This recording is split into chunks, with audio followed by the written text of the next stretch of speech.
Polytechnic অথবা diploma pass করে আমরা কিন্তু একটি চাকরি করব এই জন্যই এত কষ্ট করে পড়াশোনা করতেছি বা পলিটেকনিক অথবা ডিপ্লোমাতে ভর্তি হব। অনেকেই ভর্তি হবেন আমি জানি, কিন্তু শুধুমাত্র ভর্তি হলে যে আমাদের চাকরি হবে এমনটা কিন্তু না।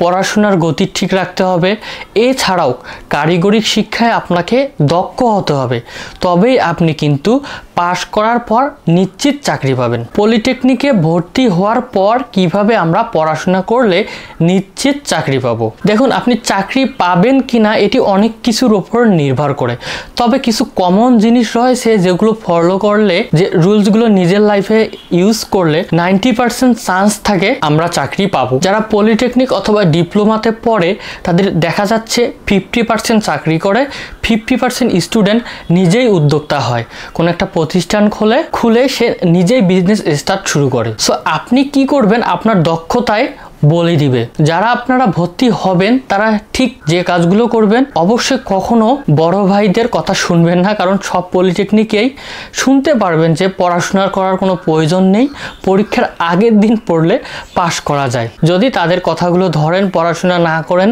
নিজের লাইফটাকে দিব্যি করে নেন, তাহলে পরবর্তী সময়ে আপনি সেই অবস্থায় শিকার হবেন যারা আপনাদের বর্তমানে বলতেছে পলিটেকনিকে পড়বে না, কারণ পলিটেকনিকে পড়ে নিশ্চিত চাকরি পাওয়া যায় না। আমি পড়ে আমি ভালো কিছু করতে পারছি না, কারণ একটাই, তাদের লাইফে তারা ভালো করে পড়াশোনা করেনি, তাদের স্কিল ডেভেলপ করেনি, যার জন্য তারা পড়াশোনা শেষ করার পরও আজকে বেকার। সো যারা যে সাবজেক্টই নেন না কেন সে সাবজেক্টে ভালো একটি জিপিএ অর্জন করবেন, এবং আপনাদের যে ফ্রি সময়গুলো আছে এই ফ্রি সময়ে আপনাদের সাবজেক্ট অথবা ডিপার্টমেন্ট অনুযায়ী স্কিল ডেভেলপ করবেন। এখন যদি বলেন কিভাবে ভাইয়া স্কিল ডেভেলপমেন্ট করব, খুবই ইজি। আপনারা পড়াশোনার পাশাপাশি আপনারা সার্চ করুন যে diploma in computer engineering pass করার পর কি কি চাকরি, বা চাকরির বিজ্ঞপ্তিগুলো একটু ফলো করুন। একজন ডিপ্লোমা ইঞ্জিনিয়ার নেওয়া হবে, জুনিয়র ইঞ্জিনিয়ারের কাজের ধরনগুলো কি। আপনি যদি সিভিল নেন তাহলে সিভিল রিলেটেড চাকরিগুলো দেখুন।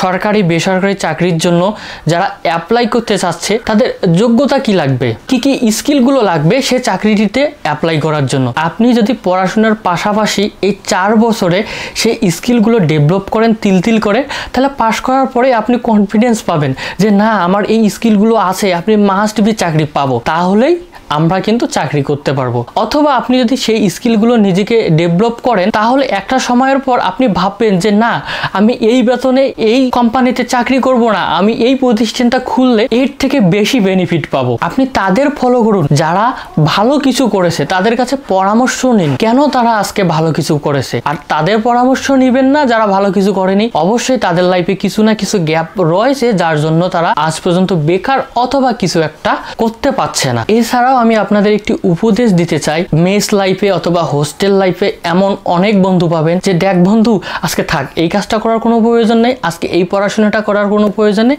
রাখ আমরা একটু ফাজলামু করে আসি। আপনি ফাজলামু করেন, কোনো সমস্যা নেই, বাট আপনার প্রতিদিনের কাজটি, প্রতিদিনের স্কিল ডেভেলপটি ঠিক রেখে আপনি যা খুশি মন তাই করুন, তাহলে আপনি একটা সময়ে গিয়ে আর ভাবতে হবে না আপনাকে আপনি কি করবেন। এখন অনেকেই বলতে পারেন যে ভাইয়া আমি কিভাবে নিজের স্কিল ডেভেলপ করব বা আমি কি কি কাজ শিখবো। দেখুন, আপনি কি কি কাজ শিখবেন এটি যদি নিজেই সার্চ করে বের করতে না পারেন তাহলে আপনি কাজ শিখতে পারবেন না।